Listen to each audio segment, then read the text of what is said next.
AITA for refusing to give up my college trust fund when my mom threatened to kick me out? My name is Hannah, and my dad Thomas was not exactly thrilled when my mom told him she was pregnant. You did it on purpose, Susan, he yelled at her in one of their fights. You got pregnant to tie me down here.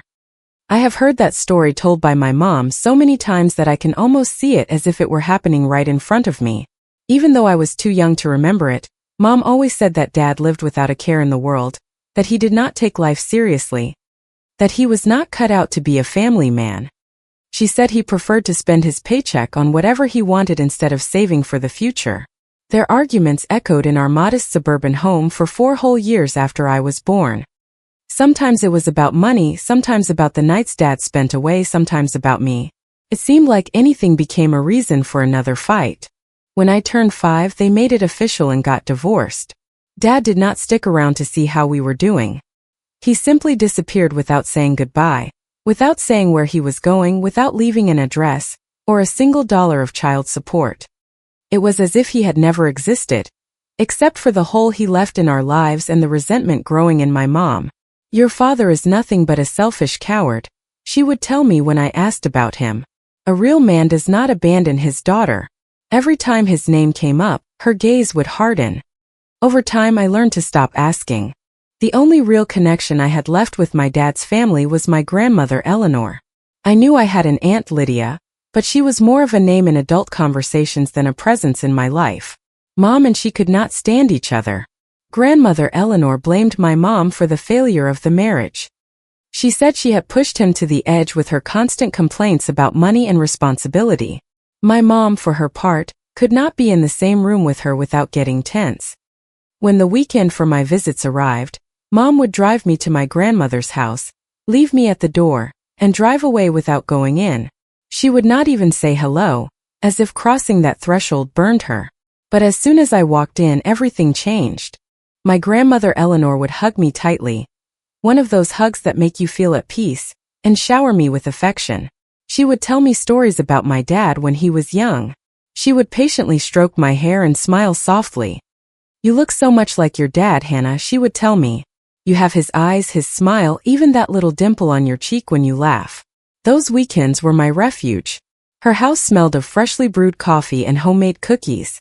Sometimes she baked chocolate chip cookies. I would sit next to her and she would talk to me as if the world were less harsh than it was at my house with Mom.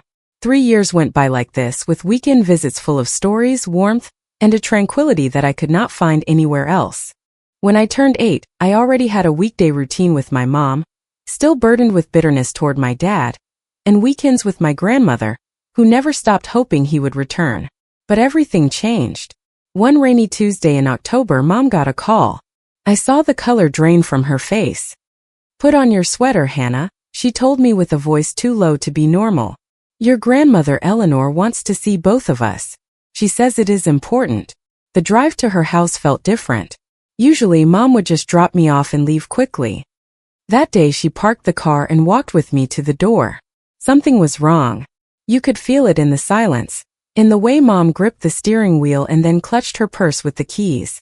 When we went in, I saw my grandmother Eleanor looking smaller, as if she had shrunk. She was lying in her bed with papers everywhere. Her silver hair, always so neat, was messy. Her skin had a dull tone that scared me. Still, upon seeing us, she smiled. She raised her thin, trembling hands. Susan, Hannah, thank you for coming, she said in a weaker voice than I had ever heard from her. Please sit down, both of you. Mom sat down without protesting. Right then I knew this was truly serious. In the living room, a few steps from the bedroom door, there was a man in a dark suit standing discreetly, as if trying to take up as little space as possible.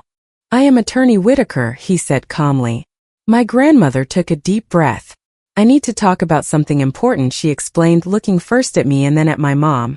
I do not feel well and I want to leave everything in order. She stayed quiet for a moment as if gasping for air. My house and part of my savings will go to your Aunt Lydia, Hannah, she continued. But for you, I am going to leave something special. I played with the sleeve of my sweater without completely understanding. Adult talks about papers and decisions always seemed boring to me.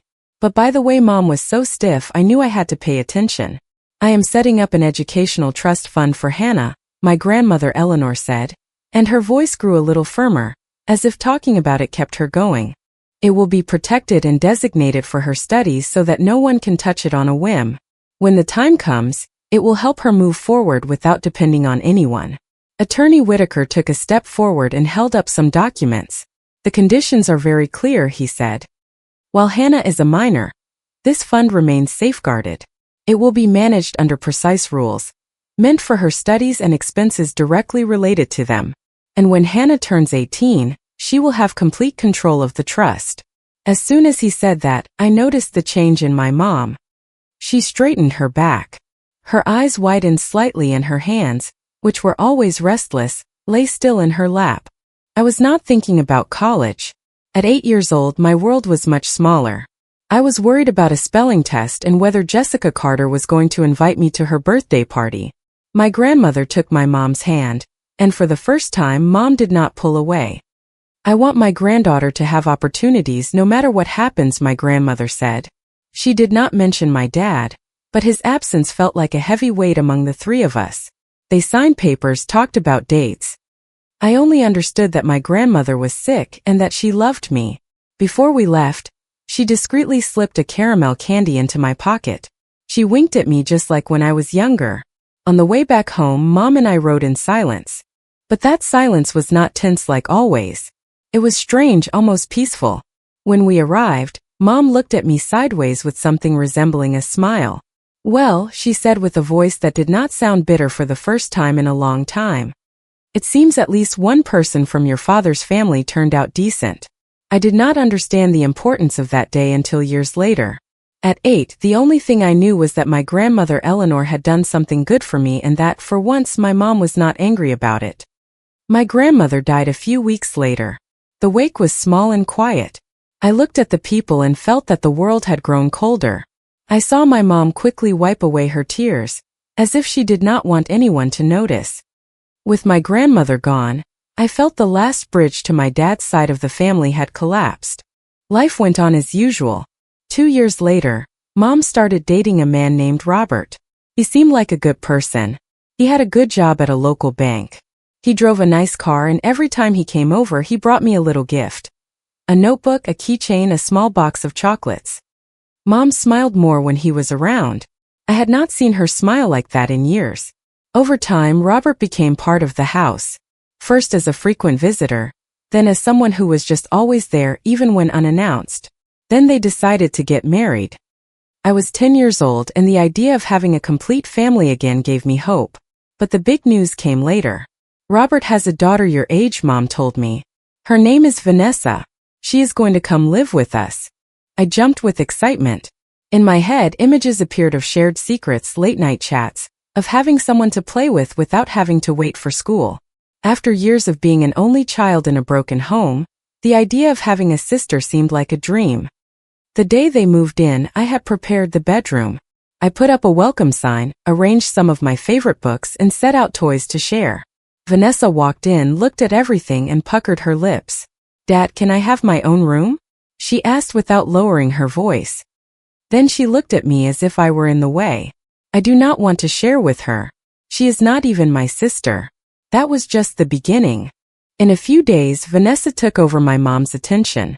She would sit next to her on the couch during movies and use her body to push me until I was left on the edge. She started calling my mom Mom within the first week, and my mom's face would light up every time she heard it. One afternoon, I brought her a drawing. Mom, look what I made, I said, handing it to her. In a minute, honey, she replied without looking at me. That minute never came because Vanessa was already showing her her homework, telling her about her day, asking for help with something. When I finally dared to tell my mom how I felt, her response cut me deep. Do not be selfish, Hannah, she said, busy checking Vanessa's homework. Vanessa lost her mom when she was very little. She needs more attention. She needs a woman's affection. You should understand that. I wanted to scream at her. And what about my affection? What about me? But I did not. I just nodded and went to my room. Vanessa ended up getting a room to herself. And the room I had prepared with an extra bed remained as a silent reminder that my excitement did not matter to anyone. Over time, I began to feel something I was ashamed to admit. I was not enough, not for my dad who left, and now it seemed not for my mom either. The changes in our family happened little by little, so slowly that at first I barely noticed them. But over the years, I understood that every detail built a greater distance between my mom and me. First it was the shopping. Mom would come home with bags full of expensive clothes for Vanessa, brand-name jeans, new sneakers, pretty blouses. I received items from discount stores or clearance racks. When I pointed out the difference, Mom said, "Vanessa needs to take care of her image at her new school. Besides, you are not even that interested in those things." Then came the biggest blow. They decided to enroll Vanessa at Oak Ridge Academy, a private school on the other side of the city. They announced it one night during dinner. "Vanessa's grades are very good," Robert said proudly. "She needs a more demanding environment." And I asked, pushing the food around on my plate, "I can go too?" Mom and Robert looked at each other with that face I came to hate. The face of "we already talked about this without you. Are you doing fine where you are, Hannah?" Mom said, "Vanessa has other needs. She is very smart. You know, public school works just fine for you."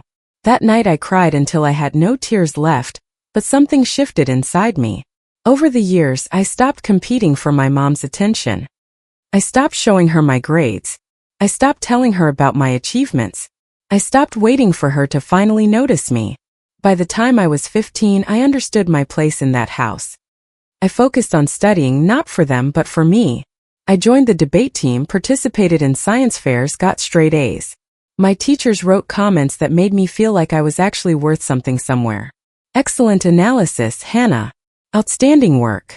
You have a great future." Meanwhile at home, the conversations revolved around Vanessa. Her Model UN activities, her advanced classes, her tennis tournaments against other schools. "The literature teacher says Vanessa has a talent for writing," my mom would say proudly.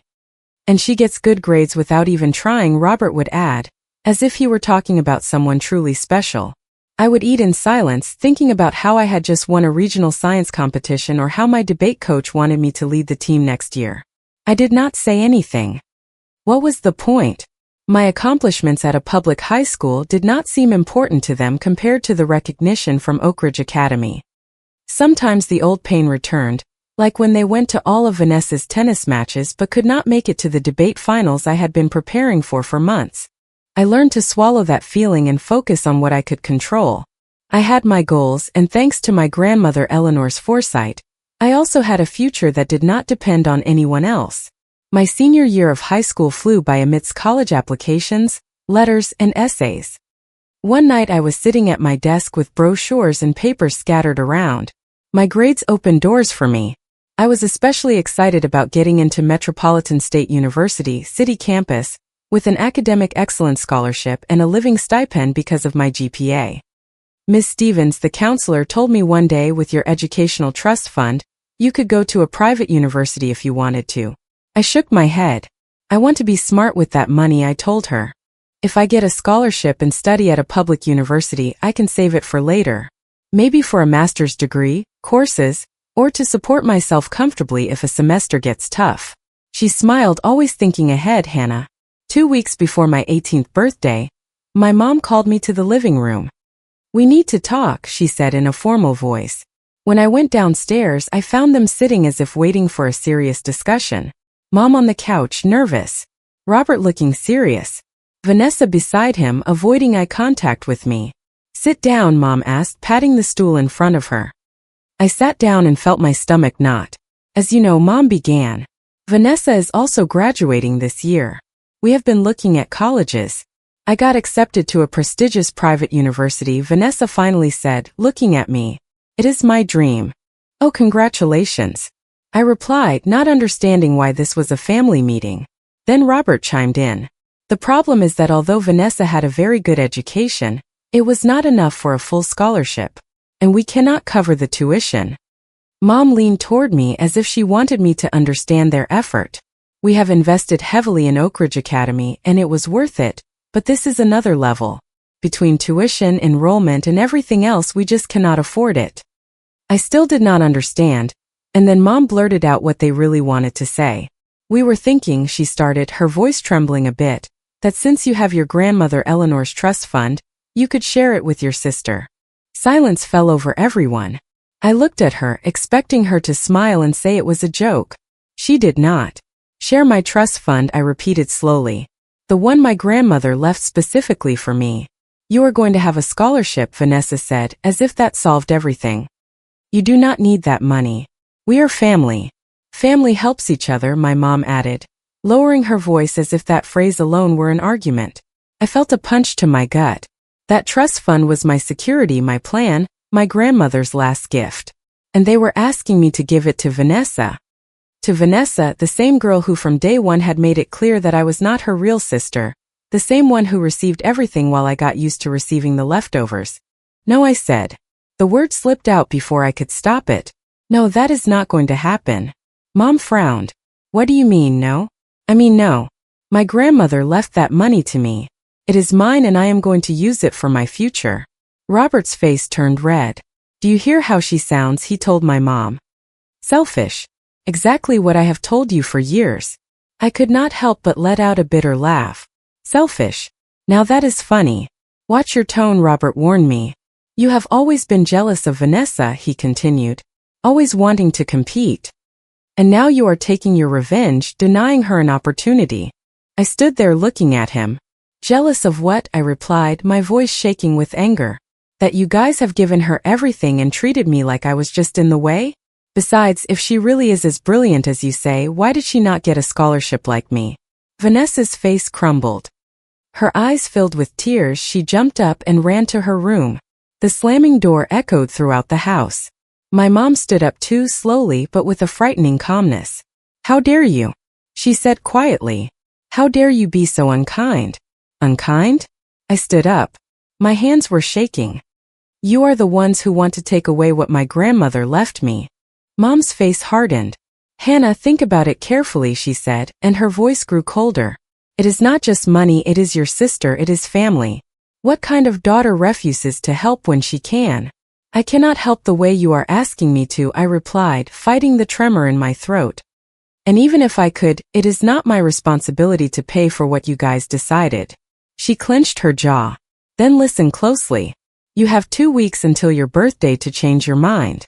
If you do not agree to share that money with your sister, you are leaving this house. I felt the ground shift beneath me. Are you making me leave? Yes, she said without hesitating. I am no longer going to support you if you are incapable of helping the family. This is my house too, I whispered. No, Hannah, she replied coldly. This house is in my name, and if you do not care about the family, you are not going to force anything on me.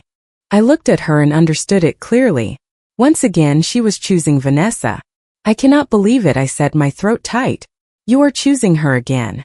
You are choosing money, Robert snapped. Over family, I replied with a rage that burned inside me. When did you ever treat me like family? Nobody answered. My mom just repeated, 2 weeks, think about it. The next 3 days were like living in a house where I did not exist. At breakfast, they would not talk to me. At dinner, if I asked something, they answered with silence or a simple aha without looking at me. Vanessa acted like I was invisible. My mom and Robert treated me like someone who had overstayed their welcome. I ate in my room. I went to the library. I came back late, walking slowly so as not to make noise. At night, I could hear their laughter in the living room. They watched TV, chatted like a family of 3 with no room for a 4th person. A few days after that meeting, I called Attorney Whitaker. My fingers trembled as I dialed, but his voice calmed me. Hannah, he said warmly. I was just thinking about you. Your birthday is coming up, right? Yes, sir, I replied. That is why I am calling. I need to tell you something. I told him everything. The demand, the ultimatum, the threat of making me leave the house. He did not interrupt me. When I finished, he sighed. That trust fund is yours, he said. Your grandmother Eleanor was very clear when she left it in your name. No one can force you to share it. Then why? Why do I feel like she saw this coming? I asked with a lump in my throat. The attorney was silent for a second. Let us just say your grandmother knew the family very well, and she also knew Susan, he finally said carefully. I stayed quiet. I will continue now. About your situation. I recommend that you prepare yourself. Choose your university and find a place nearby so you do not depend on anyone. We can start moving ahead with the paperwork. You will not be able to access the money until you turn 18, but we can get everything ready. That afternoon I started looking for apartments near the Metropolitan State University City campus, where I already had my scholarship confirmed. I did not have huge savings, but in high school I had tutored and done odd jobs to save up a bit, mostly for bus fare, copies, and fees. By nightfall I found a small but decent studio apartment just a short walk from campus. During the day along busy streets it felt safe. The landlady, Mrs. Bennett, greeted me with a seriousness that made me nervous. I explained the exact date of my birthday, my plan, and that my attorney was already preparing the release of the trust fund. She gave me a long look, as if measuring whether I was telling the truth. I can hold it for you, she said at last. But I need a deposit today, even if it is just a little bit. And the rest on the day you promise me without fail. I gave her almost everything I had saved up from tutoring. It was not much, but it was real. She wrote the date on a piece of paper, gave me a simple receipt, and told me to come by early on my birthday to sign the lease and hand over the rest of the money. The following week I did something that hurt me and gave me strength all at the same time. I started quietly packing up my life. I did not want anyone to notice. Every night, when everyone was asleep, I would put things into boxes and hide them in the closet. Photos, books, clothes, memories, everything gradually turned into cardboard and tape. The morning of my 18th birthday, my mom cornered me in the kitchen. "Have you decided yet?" she asked with her arms crossed. I looked her straight in the eye. I really looked at her, and to my surprise I felt calm. "Yes," I said. "I have decided. And the answer is still no." Mom's face tensed up. "Then you know what happens next. I want you out of this house today." "All right," I replied. My calmness threw her off. Maybe she expected tears, begging, screaming. I gave her none of that. I went upstairs, brought out my boxes, and ordered a rideshare that I had already scheduled the day before, giving myself enough of a window so I would not have to stress about the exact time. After a while, I went down and started loading my things into the trunk without anyone helping me. Nobody said happy birthday. When I got to the studio, Mrs. Bennett was already waiting for me. We signed the papers. I gave her the rest of the deposit as soon as I could, and she handed me the key. It was a tiny place with a kitchenette and one window, but it was mine. The first thing I did was call Attorney Whitaker. He already had everything ready. That very same day I signed the remaining paperwork, and the release process was set in motion so I could access the trust fund. It was not magic, it was paperwork, signatures, and waiting for the bank to do its part. As soon as the money hit my account, I paid the first month's rent and the deposit to Mrs. Bennett in full, and I set aside a portion for bus fare, supplies, and the basics to start college without being paralyzed by fear. Afterward, I walked to a coffee shop where I had dropped off an application a few days earlier. The manager, Mike, recognized me. "We were waiting for you," he told me. "Come in early tomorrow and we will make it official. You can start this very week." That night I bought a cheap inflatable mattress and some takeout. I sat on the floor with my back leaning against the wall, watching the sun set through my single window, and I felt something I did not expect. Freedom. 2 weeks later, during a break at the coffee shop, I was scrolling through social media on my phone when my screen flooded with notifications, messages from high school classmates, from people who barely ever spoke to me. "Have you seen what your mom posted? Are you okay? What is going on?" With cold hands, I opened my mom's profile. There it was. A long, dramatic post about ungrateful children and family loyalty. My mother claimed I had broken her heart, that after everything they had done for me, I had refused to help my sister with her education, that I was hoarding my grandmother's money while Vanessa's dreams were put on hold, that she never thought she would raise such a selfish and heartless daughter. The comments were even worse. Relatives I barely knew were chiming in as if they had lived in my house. They said family comes first, that I was ungrateful, that I was a spoiled brat. I sat there with my coffee getting cold on the table, and then something snapped inside me. If my mom wanted to turn our lives into a spectacle, fine, then they were going to hear the whole story. I opened my laptop and began to write. I told everyone that yes, I refused to give Vanessa the trust fund money that my grandmother Eleanor left for me, that I did it because it was mine, because it was my grandmother's last gift, and because her intention was clear. And I explained what my mom had not mentioned, that they gave me an ultimatum, that they told me if I did not hand over that money, they would make me leave the house on the day I turned 18, and that they carried out their threat. I shared how for years I watched Vanessa receive private schooling, expensive clothes, and undivided attention, while I studied at a public school and learned to live on the bare minimum. That I worked hard, got good grades, and earned a merit scholarship, and even then it was not enough for them. I finished by saying that I did not choose this situation, that my mom chose it when she decided to make her daughter leave on her birthday. I hit publish, closed the laptop, and went back to work. When I finished my shift, my phone was full of messages. High school teachers wrote to me. Neighbors commented. People who had known my mom from way back said, without throwing insults but with total clarity, that the favoritism had always been obvious. That same night the phone rang. It was my mom. I answered. How dare you? She whispered in a strained voice. Do you have any idea of the humiliation? Mrs. Patterson from the neighborhood would not even say hello to me today, and my friends are questioning me. Maybe they should, I answered calmly. You made me leave the house because I would not give away what my grandmother left me. That is what you did. I did everything for you, she said. No, I told her. You did everything for Vanessa. And that is fine if that is your decision, but I am done with this. There was a silence. Hannah. Goodbye, Mom. I hung up. I blocked her number. I blocked Robert and Vanessa. I blocked them on social media too.